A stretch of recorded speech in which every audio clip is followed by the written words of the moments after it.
This will be the last of 4 series I've given on painting in Paris since 1850 to 1900, because that's generally taken to be the place and the time when modern art emerged.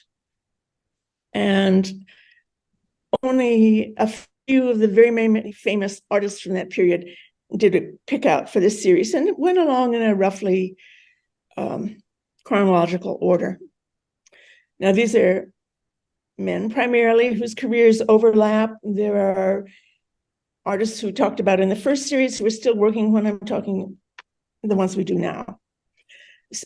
So this will be a series of lectures on the artists that are often popularly called post-impressionist artists. They didn't call themselves that. That's not a name that even occurred until 1906, when a man who was had been a curator at the Met went back to his home in London and arranged a very big exhibition of contemporary French painting. And he didn't know what to have for a title. So when he called it post-impressionism. And by that, he wasn't referring to style or anything. It was just, well, these are artists who his careers come after Impressionism. And that show started with Monet. Well, we're going to look at the artists after what we think of as Impressionist art today, but they're going to be very various. Today, I doubt that I'll quite finish the first person that I plucked out, but these are all artists who are superstars, especially in American eyes and in American literature about art. And we're trying through Mill a new formula, because there is the push and pull between people who want to stay at home or are homebound wanting to watch it, and then those who are so ready to be out for the sociability and the exchange that comes from being in person. So it's going back and forth. So this week it will be Seurat primarily, obviously on Zoom. Next week at Edgemont, and that will be Gauguin. No, wait a minute. Next week at Edgemont is Cézanne. Then on the 9th of November, back on Zoom, Gauguin. Long break till after Thanksgiving. Then Edgemont for Van Gogh. And finally, on the 7th of December, Zoom for Toulouse-Lautrec. So those are all big names, right? Cézanne, Gauguin, Van Gogh, Toulouse-Lautrec, Seurat. And this is not a painting, obviously, I'm sure you could all say, obviously, not by any of those artists. He is a contemporary of them, a man named Henri Gervex, a very popular artist in France in the later part of the 19th century. And this is a painting that shows the judges for one of the annual salons, the salon held in 1883. I have it on for 2 reasons. One is to show an example of the sort of art that was widely popular and fully accepted, and the sort of art against which what I will call our artists rebelled.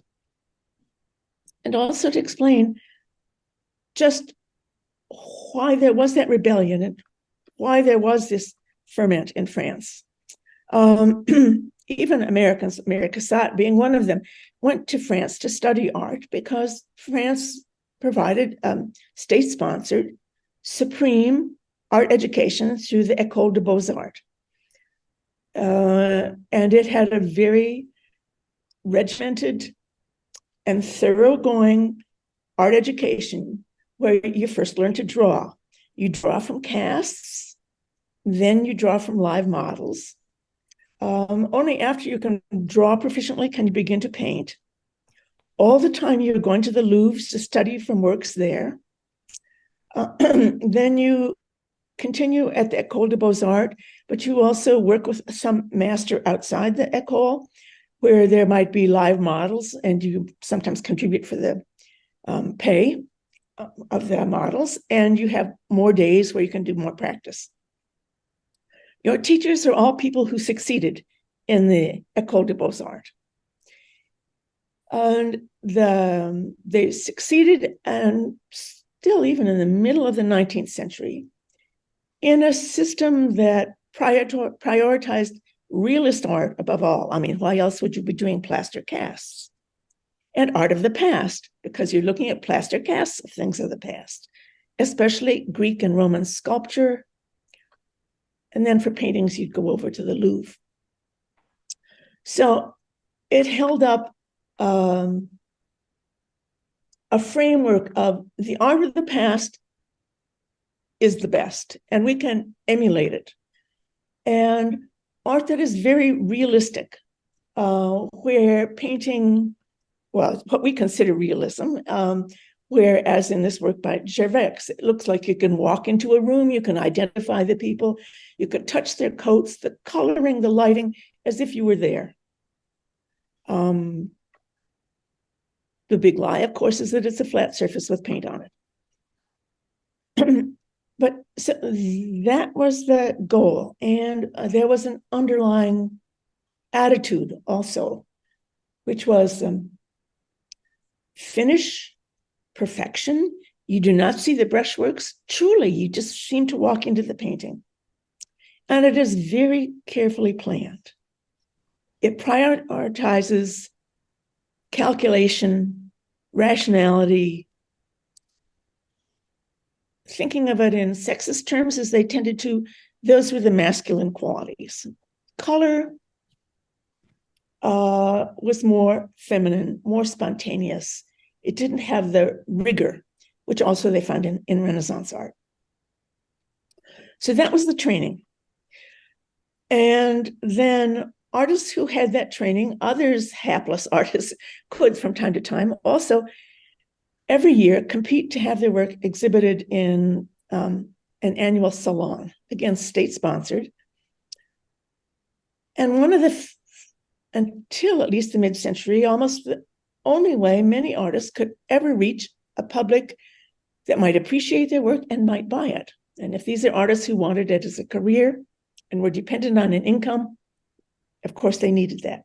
So it was the way to get public exposure. Now, these annual salons were major social events in Paris in the spring. That's where you went to see and be seen. People wore new clothes. People thronged there. Daumier made wonderful caricatures of the crowds there with their little brochures, looking at the paintings. The paintings are what were called skied. They would be hung frame to frame from ceiling to it's kind of a low wainscoting. You would have a little booklet and it would tell you what painting is what. So you went along and looked at these. I mean, what an overwhelming thing. What was even more overwhelming was the judging to be for your entrance into that exhibition. There were 2 days, I believe it was, when all the painters had to bring in whatever works they wanted in there. And then the judges. The judges were, by the mid-century, once in a while, painters who hadn't been through the école, but most of them were artists who had succeeded in that system. So, of course, it's natural that they are self-perpetuating. They're looking for work that's built on the philosophy of art and the styles of art that they had been taught were the best. So it's a very conservative procedure. And then because there is so much work coming into them, and there's such a short time in these decisions, the judges, it's like up or down, okay, in, out, in, out. And they never told the applicants the reasons for something being accepted or rejected. So if you're going to the Met show with the Monet Degas, I mean, there's Monet's Olympia, rejected by the Salon. Monet forever, finally succeeding in getting into the Salon, but forever throwing himself against that. But we're going to look at artists mainly who move away from that. It was possible because they were developing other venues to get your work seen. There was beginning to flourish the whole art dealership. So there would be dealers who might buy the works and then display them and then sell them if they chose artists, or anyway, they helped to tout the artist's reputation. And there were an increasing number of art critics for the journals, some satirical journals and some very straightforward art journals. So visual arts were very much a public concern in the later part of the 19th century. I'm going to show you one other painting in the Met. Probably should strike. Oh, yeah, I know that. To some of you, a painting. It's just called The Storm, and it's a big painting. It's at least 5 feet high, from the 1880s. This was commissioned by a woman who was a major benefactor at the Met. And of course, she's commissioned something from an artist who was very much admired. So this is also what the public liked. It's still in a very realistic style. That diaphanous gown on the woman, you can see her flesh beneath that very clearly. It has everything to make it popular. The story is actually not very, no one knows exactly what the story is here, but it's romantic. There's a sexual quality to this. It's dramatically lit. There's deep shadow. There's racing along. There's a sense of some peril coming. So it has some kind of story under there to, perhaps with your guests. If this is in your house, you can have conversations contemplating what it is. You can certainly admire the extraordinary skill of the artist. Look how he's able to do. He's really clever. He shows male and female flesh, and despite both figures being discreetly clothed, you can see most of their body. Then he can show cloth over figures, and he can show cloth just billowing in the air, and then he can show a rocky landscape. I mean, he has mastered it.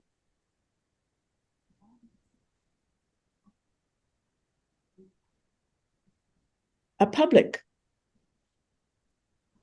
accustomed to what the salons say, this is good art. That's imprimatur, that people got something in this.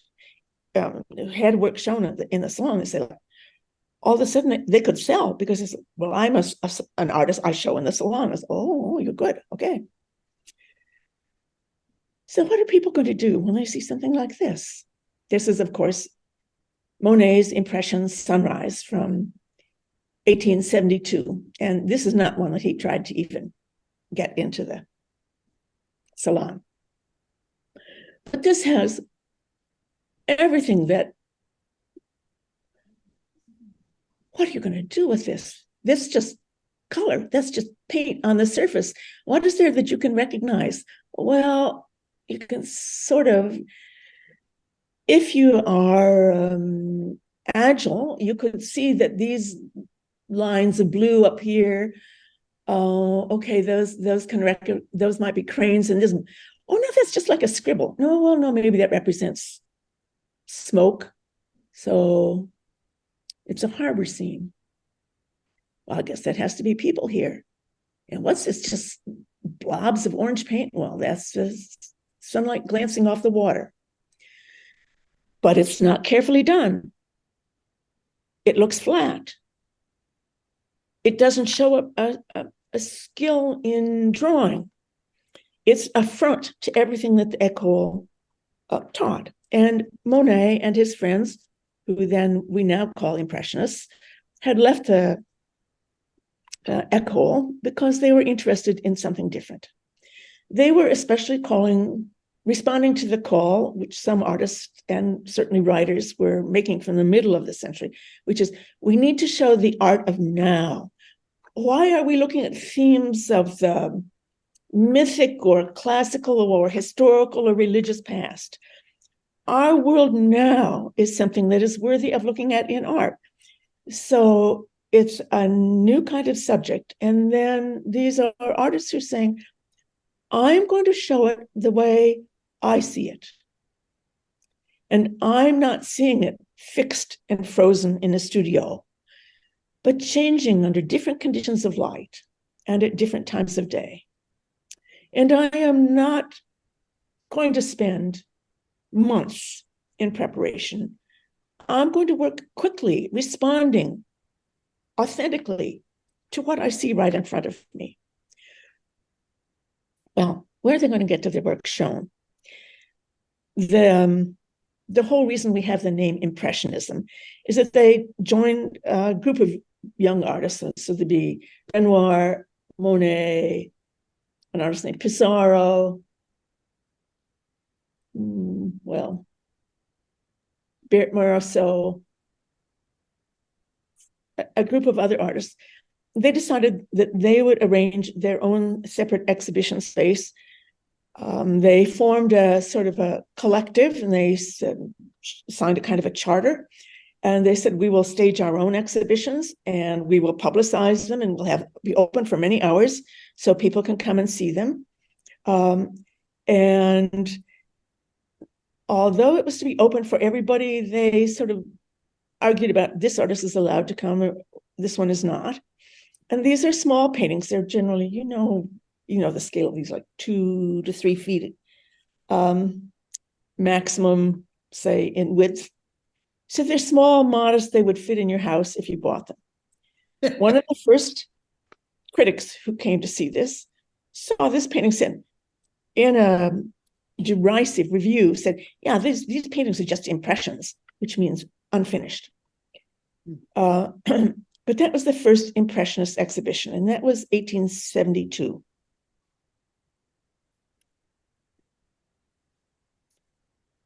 And since it was an informal group, no official backing, and it was a bust in terms of making money, many of the artists sold nothing. And I don't think anybody recouped the amount of money that they spent in the preparation and renting the space for it. Then there were another 7 exhibitions until a last one in 1886. And this is the poster for that. And when you look at this, you say, well, okay, Impressionism. Oh, the names you think of Impression. Where's Monet? Oh, he's not there. Where's Renoir? Oh, he's not there. Degas, yeah, I recognize that. Gauguin, who thinks of him as an Impressionist? There's Pissarro, and actually Pissarro's son. These other names, who knows them? This was the last exhibition. Monet did not choose to show because by then his fame was growing, and one dealer was collecting a number of works by him, Renoir, and a few other artists to stage a big traveling exhibition in the US, because the US was omnivorous about French art. And I think it was Monet wrote back to somebody, says, the Americans aren't so barbaric after all. Our works sell better there than they do in France. So they didn't need to be connected in these Impressionist exhibitions. And there was another big show coming up, so they chose not to be there. Degas was always involved, and he was a prickly son of a gun when it came to that. He never called himself an Impressionist. He considered himself a realist. And he wanted artists who were his friends, especially if they had some money, he was clever thinking there, that they should be invited to join. So that the visual cohesion and the personal cohesion in the group was dissipating. I'll just give you a couple works that were there, and ultimately you'll discover why I'm talking about them. I hope we get to sit around. Here by Bert Morisot, who was one of the 3 women Impressionists, and she was married to Monet's brother, and she herself was fairly well born, and she had, through her marriage, acquired a fairly healthy income. So she helped to organize this exhibition and partly subsidize it. Her work was also more popular because this is this sexism showing up again. It's a woman. A woman could get away with something that was more colorful and not held to the same rigor of logic that the man's art was. Now, some people said this was a fine painting. Others said, oh, it's clumsy. But this is one she had in it. And this is what Degas had in the show. He had a series of 7 of his drawings of nude women bathing. It's a pastel drawing. Some people found these just incredibly coarse, just about the animality of women. And it would have the clear association that these would be women who were prostitutes and bathing between clients. But also, it was very new in the way it's represented, because, not very new, but it was new, that it showed the impact of Japanese art. Japanese woodcuts prints were coming in the market, especially from around 1870 on, and they introduced an entirely different aesthetic where flatness works. You don't need to show 3-dimensional space. You don't need to have modeling. And here, a kind of plunging perspective and oblique views. It just opened a whole different anti-classical, anti-Renaissance way of looking, thinking, and organizing a picture. So that was there. Now, these are just a couple of, these were also in that exhibition. You can see that this is by one of Degas' friends. Well, it might have that plunging perspective, but what a crummy painting. But it's a realistic scene, so it's trying to lure people in. But the same artist who did that also did this. He says, oh, blow this way, blow that way, I'll find something.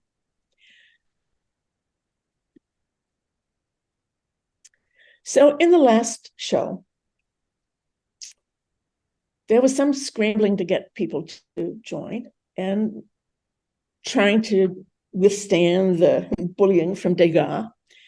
And there were several new artists, well, not a young man, but here, Odilon Redon, who was a symbolist. And he had 7 or 8 drawings. This is a lithograph, but this is the sort of thing of that time that he was doing.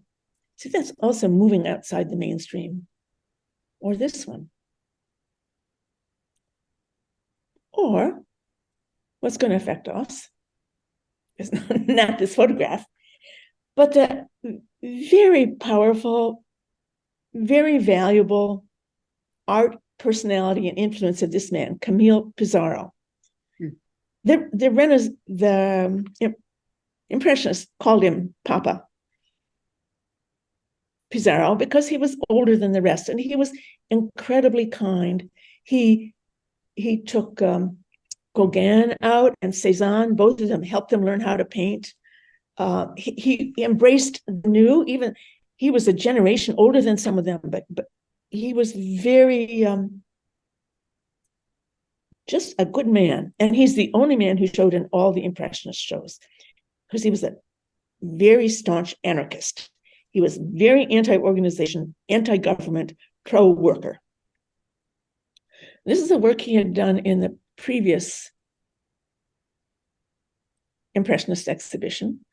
You see he has a fairly small brushstroke, and it's peasant life. It's not the urban life, which is so frequently the subject in Impressionist paintings.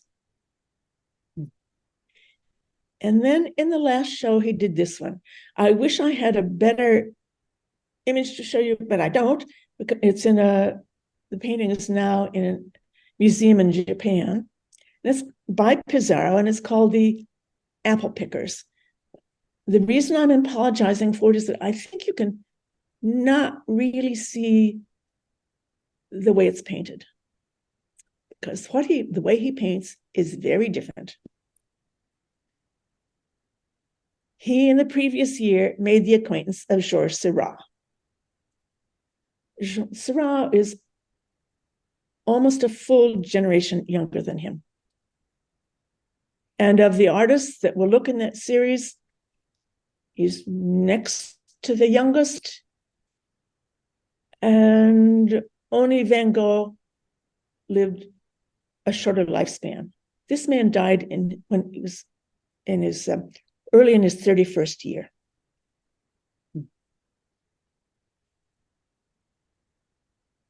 And who doesn't know him from this very famous painting, which we will get to, Sunday afternoon on the Isle of Langrangeur, on coffee cups, on multi-piece puzzles, on mouse pads, on wherever there can be a commercial product. I'm not quite sure why this is the one that is so popular, but that is.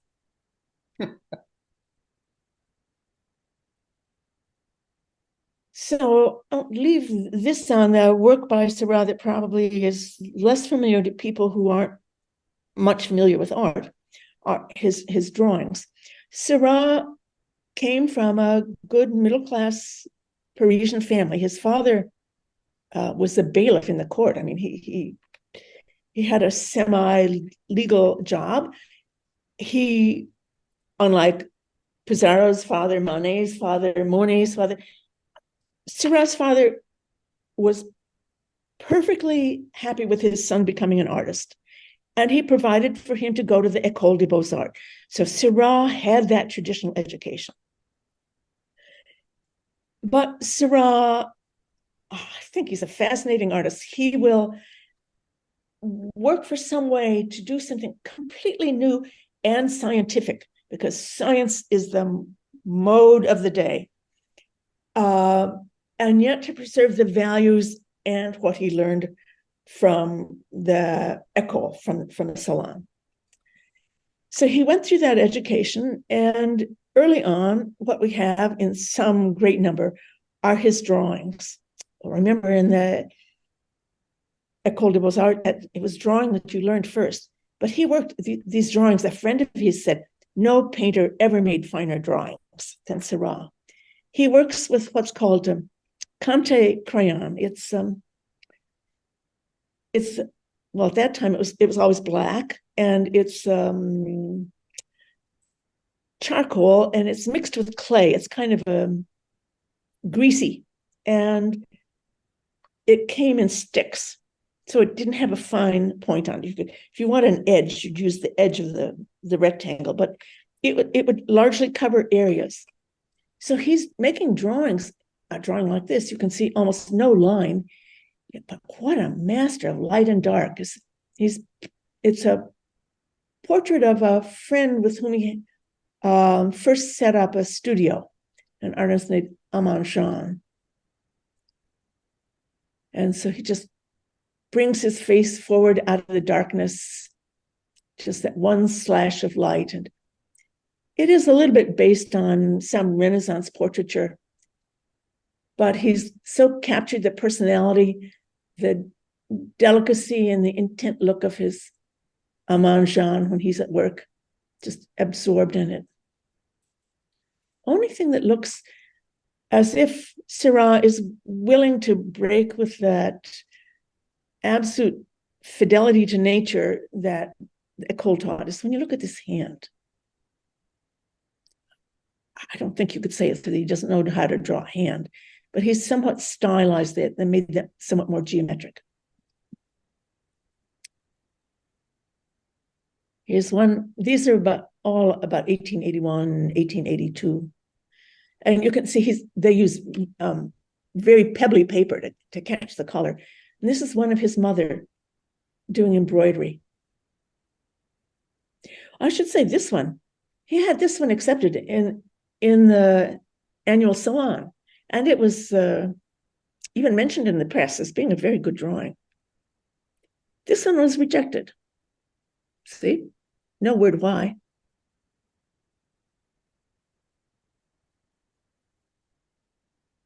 How totally imperceptibly it goes from background We have to fill it in completely there.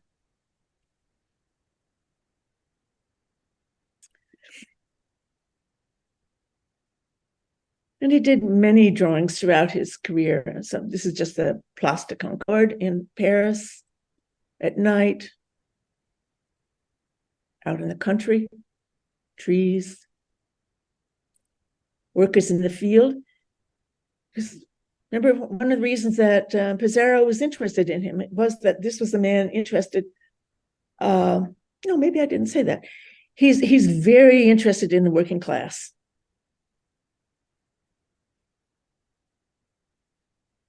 Then we have also in the early 1880s, his experiments with color.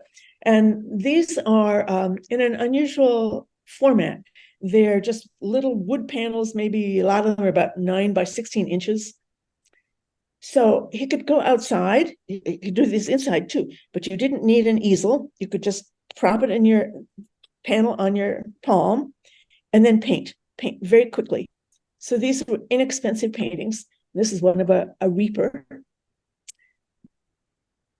You have the awareness of his interest or this just innate draw towards geometry, then like this horizontal, a diagonal, it's very geometric. But also this is a living, lively, three-dimensional, receding back into distance person. So although it's an anonymous figure, it has all the integrity of someone living. Or here's another one. He's seen Impressionist art now. So these colors, these flecks of different colors, and he's using just small patch areas of color. This is of a gardener. And then, of course, he wants to have a work succeed in the salon, and he submits what is going to be his grand statement. He's going to, well, all the young artists, when they start out, you're going to make something big, you're going to make a splash, you're going to invest your money in making a big painting that takes up a lot of room on the wall to make sure that it gets noticed. And this is what he does. This is in the London National Gallery, and it's called The Bathers at Agnières. Since my French is extraordinarily fractured, here it is. Well, we left an 8 off there, forget that. Bathers at Agnières.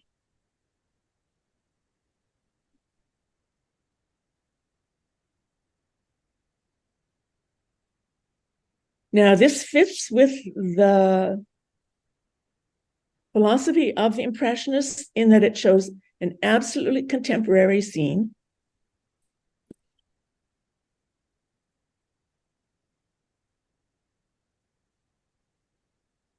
As, for example, here's one of Monet's,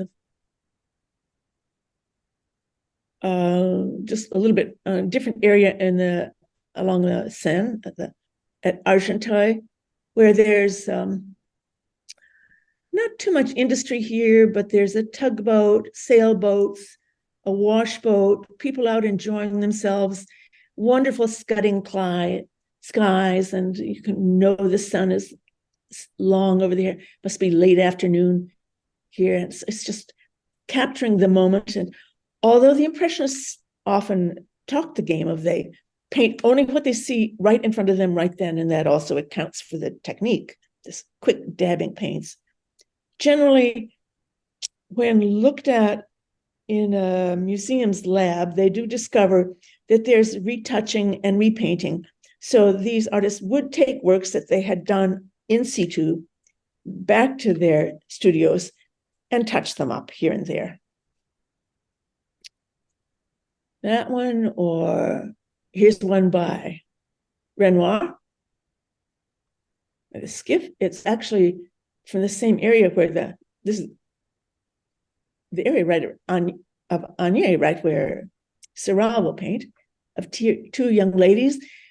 Very typical subject matter of the kind that would be appealing to a French urban middle class clientele. because this is the sort of activity that they enjoyed on a summer afternoon. So it's a world they knew.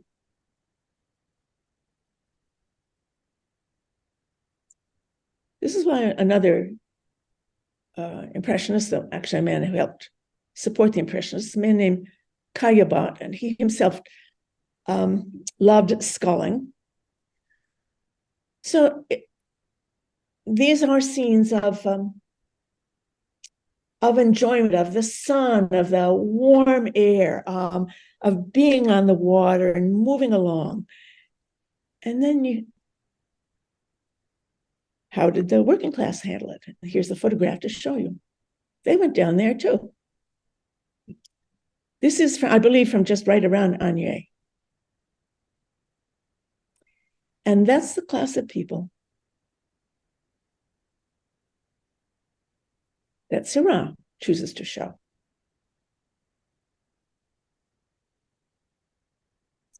So these are, see, if this were a man of, say, middle class, he wouldn't have a bowler hat, he'd have a top hat.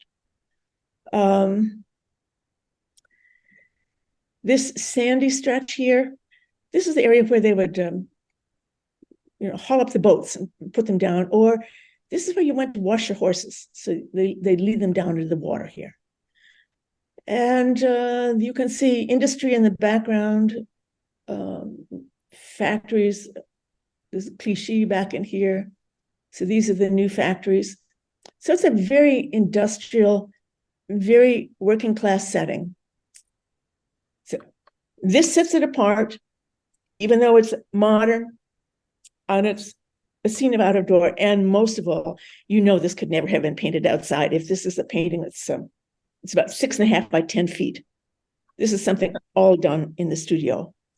Nor do these figures have any of that sense of the spontaneity of life.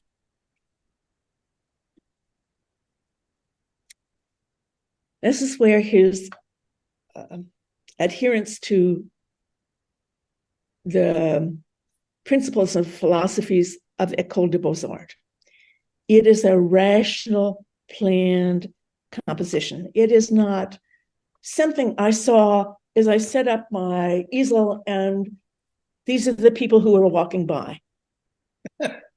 This is a painting by from the middle of the century by Thomas Couture, and this was a very this was a prominent painting in the salon, and Couture was someone that Manet studied with.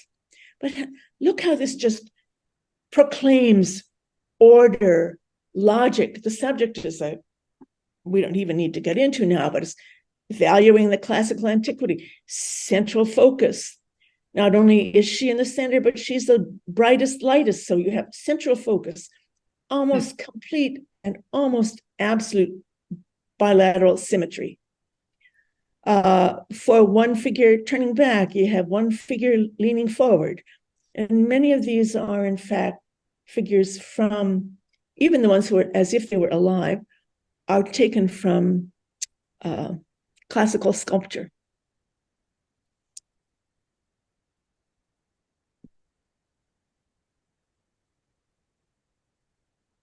So Seurat is also showing something that he has imposed order on.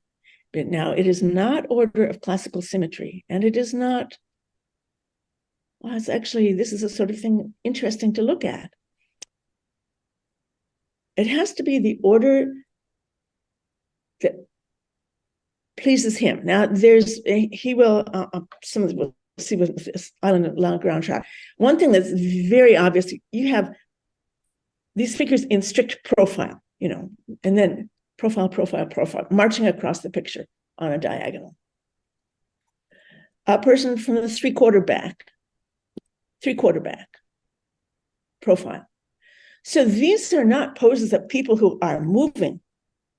Even this man here, here is not really moving. He's just posed I'll explain why in a moment there. So they are as rigid as statues. And it's not centrally placed. He's working from his own sense of the way things should be arranged. And you see that also includes a willingness to distort, because here this man who's lying down, even if he bends his knees, there's something wrong. How, if his feet are closest to us, how come this is so small compared to his head, which is farther away?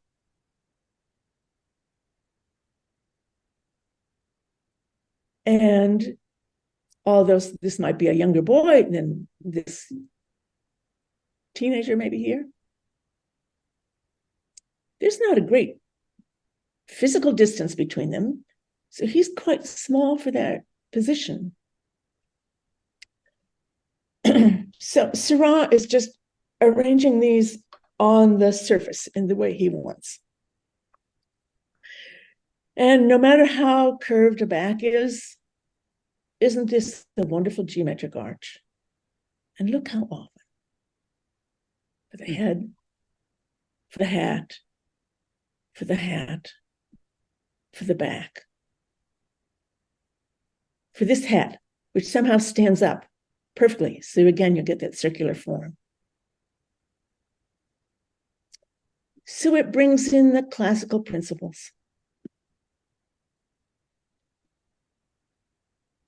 This is the drawing he did preparing for that boy, this marvelous drawing. And that has to be a life drawing. But the pose, that's based, I couldn't find a good image to show you this, but I bet a lot of you have a mental image of this. There are little fountain sculptures of them, sort of like pudgy little boys holding a conch shell or shell, and the water spouts out of that, and it's based on the classical god Triton. So it refers to classical art as well as life in that pose. And then here's another one of the drawings.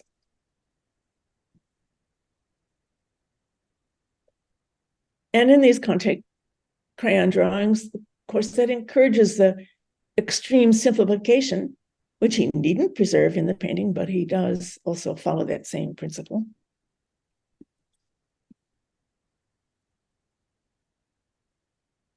And then his rough sketches. It's not possible to know if he did them all on the site. Some maybe he did in the studio, but these are all on those little wood panels. So this one, that's just that sandbank. And really long strokes of color, quite a bit like an impressionist artist would use here. Or that's the railway bridge back there. Neva Quicken one. This is the life he saw there. So these, okay, there's that hat. Or this one. So he collects a lot of real life imagery, quickly noting it down, and then he thoroughly reworks it into the painting. This is the final sketch he does, because he's still a little bit wavering on the color here. And there are changes, little changes throughout between this and the final painting.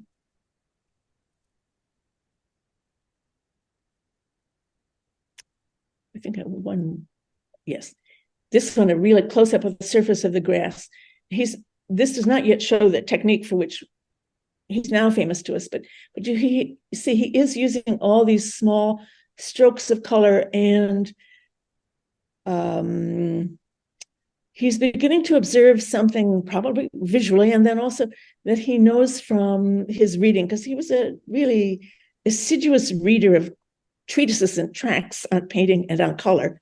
And there was an artist who talked about complementary colors, where you see green, you might then, when your eyes saturate with that, you look away, you're going to see an after image of red. Or if you look in the grass, or you look in something, you see reflection that has the opposite hue from the one of the object you're looking at. And he's beginning to use strokes that try to capture that reality.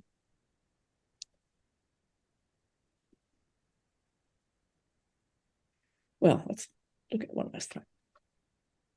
So it was rejected. But at the same time, he's working on another painting on this large scale. And that's the one we know, the Sunday afternoon on the Isle of La Grande Jatte. And here it is at the Art Institute in Chicago. A nice way you can see the size and how close the figures are to life size. You also see a frame which reproduces the frame he intended. Unlike the gilded frames, which were still common and were common for until quite, well, most of the Impressionist artists still used those frames. He wanted just this white wood, and then he paints in colored dots within that, a kind of inner painted frame that has the color combinations just the opposite of what the contiguous one is. Now, this painting was in the 8th Impressionist show, because that Papa Pizarro had been so convinced at the scientific veracity of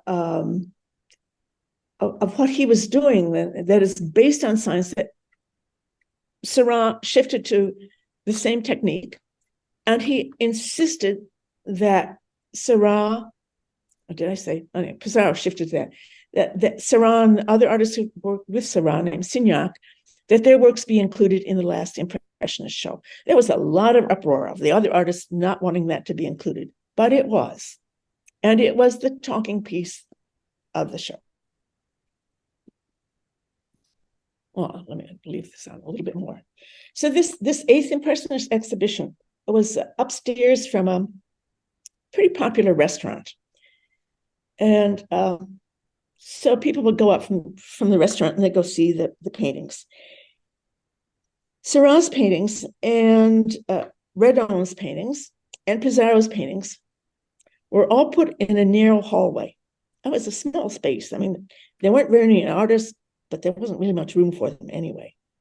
So others had agreed that these could be accepted, but they put them in the most favorable viewing position because they were meant to be seen from a distance.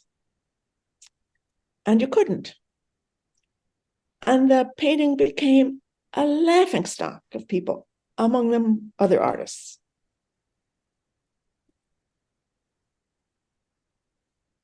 I'll just go back and look at it again there. Because it was the dots that got them. Someone said, was this done by a machine? And someone who was actually a good artist,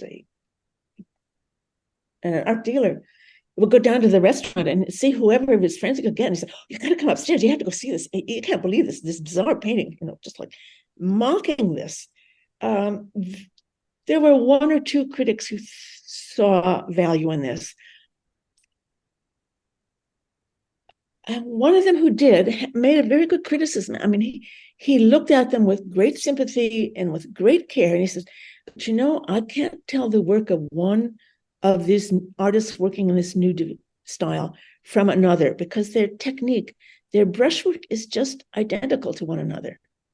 We'll come back to that, but the technique is what we now call pointillism. I mean, it's not their term, but it's given to it, was just dots of color. So let's go back to the theory here. Well, first of all, a little more. There's the island of La Grande Jatte. It's just northwest of Paris. And so Agnier was near that, but this was middle class, not working class. And this is a painting Monet had done at that same site.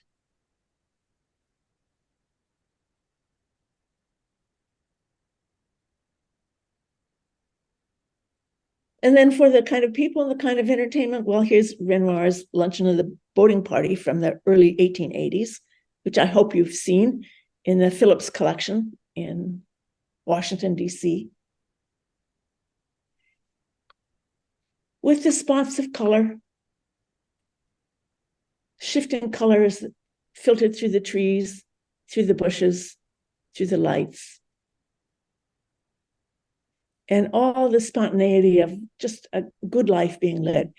Now, when you look at this carefully, and it's hard to look at the works that are very familiar carefully, you'll also notice that here's something that Seurat did is also visible, that the scale relationships between these figures suits the rectangle of the picture rather than the reality of the scene. Because look how much smaller these figures are. And they couldn't have been very far distant on the balcony from the figures here.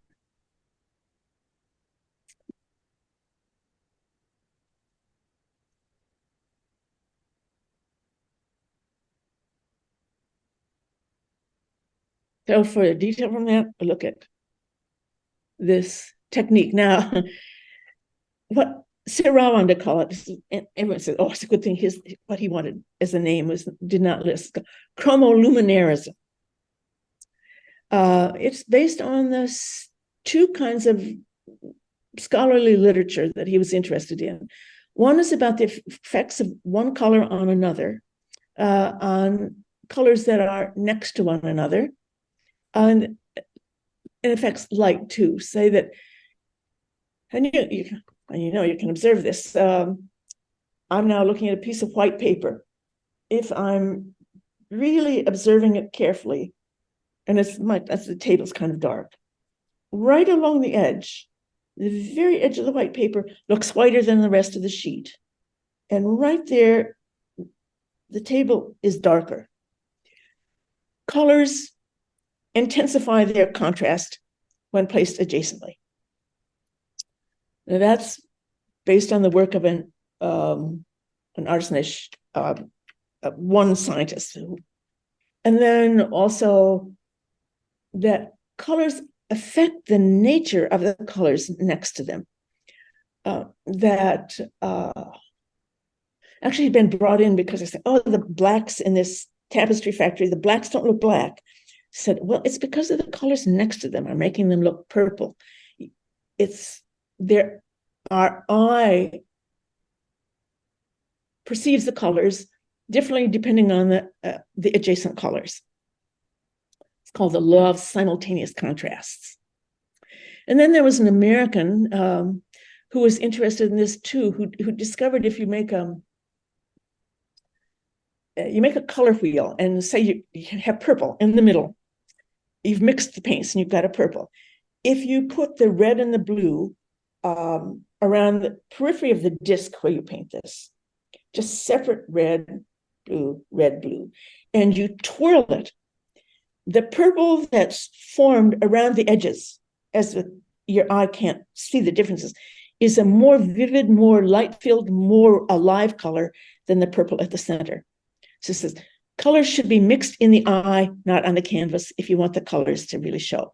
And that's the source of the belief in the value of just doing it in colored dots.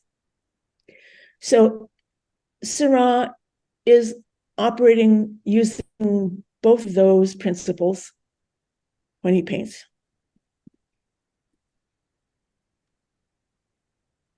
Here's one example from the artist who's like how colors are affected by one another. Look how this color looks different when it's here. Oh, I'll do that. One's there and one's there. Or this, here or there. There or there.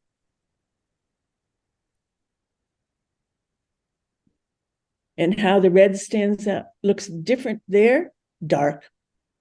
When against the black background, light.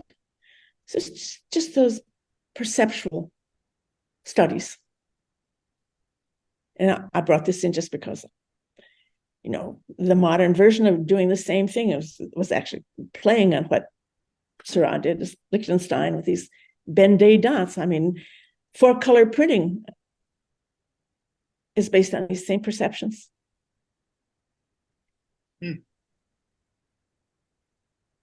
Do I need to stop? I don't want to stop. Well, I maybe one more thing. We will do some more with this next time. And then you look at the composition for where, here is the girl who runs. And where else do you see motion? This is still, and again, it's profile, frontal, diagonal.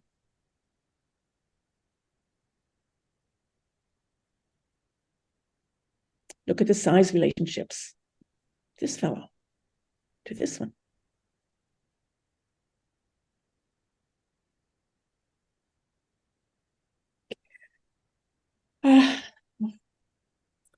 I'll come back to why that is next time, but let me just here give you, as the last, these are some of the 20 or so sketches that went into preparing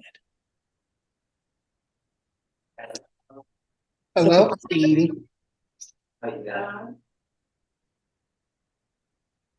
And this deal, I also want to get something we'll look at next time. He also has a good sense of humor. There's a quality of caricature in this. Well, so a little of that next time. Maybe one other painting by him. And then we will embark on Cézanne, who had shown even in the first Impressionist show, but moved back and forth between southern France and Paris, and works in his own inimitable style. Now, for people who came late, I want to repeat what I had said at the very beginning about the format of this class, and also to say that Michelle reassured me that there's time after 3 for anyone who wants to stay on with questions or comments, which I just covet from you. So do stay on if you want to. So next week, rather than being on Zoom, it will be in Edgemont, and that will be on the art of Cézanne. Then the following week, back on Zoom, the art of Gauguin. I'll probably be falling farther and farther behind, but these are the plans. And then there's a gap through most of November until the 30th, when there's again one in Edgemont on the art of Van Gogh. And then the last one will be the 12th of December on Zoom again on Toulouse-Lautrec. So I hope some of you will be so wanting to know all of this that you go from place to place, from home to Edgemont, but it's just not possible to combine the two as yet. Maggie, it's Michelle. Did you? Yeah. I heard the last part of what you said. So next week we're at Edgemont on November 2nd, right? Right, and then Zoom for Gauguin. And then we're Zoom for Gauguin, and then we are 30th Edgemont. Edgemont. We have to skip 2 weeks because we have a big event at Edgemont, and then we're closed for Thanksgiving, and then you're at Edgemont on the 30th. Right. And then on the 7th, I think that was one open whether it was going to be Zoom or not, but I'd put down just keeping up the rhythm that was Zoom. Yeah, we might want to meet in person. We're not sure, but actually it probably looks like it would be. It's going to be. We're going to have to talk about that one. Okay. We're going to talk about that one. Okay, I'm happy to talk about all of this. Yeah. But we have a good start here, and there's been some talk for generally speaking for people that are in the audience right now that we're in talks with the library again to maybe share some space with them. So if you have any ideas of what you might like, I know you used to be in that tower room, which is too small for all your people. So maybe the auditorium at the library we might think about going back there at some point in the near future. Okay, new year. Sound good? Sounds good to me. All right, sounds great. Anybody have questions? And the Zoom sessions from Edwin, we're doing it every other week this way because it's very hard to do the hybrid from here at Edgemont. We don't have the equipment, it doesn't work. But when we go to the library does have the equipment to do a live stream, synchronous live stream, so that everybody will be on the same page. Yeah, So, that'd be wonderful. Just wonderful. Because okay. I'm so tired of, I love looking at the works, but I like to see people too, and I'd like to talk to people. Yeah, I hear you. We're getting tired, but it'll be nice when the weather's lousy and you want to stay home. That's right. You want That's to right. collect and find parking at the library or here at Edgemont. You'll be happy that it's so. Let's just take it this semester. We'll do it this way, and then hopefully we'll have a better solution come the new year. Okay, I'm working hard. People have questions, you feel free to stay on. Okay. Yeah. Thank you.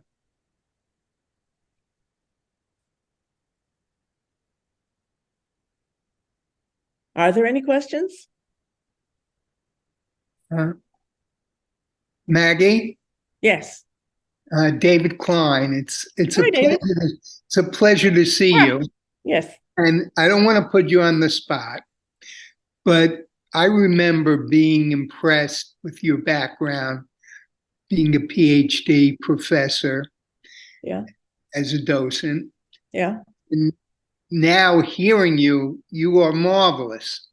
Thank you. But you told me you weren't doing adults, and I'm not sure exactly what you said to me, whether you did that, done that, or you wanted to do something different, or you love seeing the children's reaction to art. And I wondered if you still remembered what you might have said to me. I do like to work with, I like to work with the children. Yeah. Because I found that amazing as a docent that would like to be as knowledgeable as you are and as profound as you are. Sometimes you don't feel you're up to speed to talk to adults, so you talk to the children because you have the passion and you want to share that. But it's so amazing to me for you to share both. And the kids were really lucky. And I'm thank you for reinforcing that to me. Thank you, David. Now, does anybody have a question about the paintings or Syrah? Because he is really an amazing young man to be so able to balance in this creative way the whole tradition. He isn't rejecting tradition at all. And then to do something new. And did I say he died of diphtheria? He and then his 1-year-old child and his father. So very short life. Any other? Maggie, this is Patricia. Why do you think that he favored pictures of people looking so still and did not show much motion? Oh, you are so wonderful. This is actually, see, I'm just supposed to have gone on with my lecture because that was the part that came next. He said he wanted art that had the kind of gravity of classical art. And the examples I have are of an Egyptian tomb fresco that I knew he knew from the Louvre, and then the Parthenon frieze. I mean, his ambitions were, see, he's just holding the opposite, to make something timeless out of these poor young kids bathing in this sort of dirty water of the Seine, or these dressed up people going out on their Sunday afternoons. Okay. Such a different look than Renoir, you know? Yes. And then to think of, so this was to show one moment, I mean, the light in one situation, and then he has spent painting 2 years altogether, dot by dot by dot by dot by color. Okay, thank you. Yeah. Anyone else? Are you going to tell us about his sense of humor on the next talk? You said he had especially that couple? Well, he liked caricatures. Yeah. Oh, okay. I don't know if he himself was like, a practical joker type of joker, but his paintings are kind of funny, Even the idea of taking an Egyptian god, I mean, a Greek god, water god, and making that being a boy who's blowing bubbles in the water. It's like, okay. Yeah.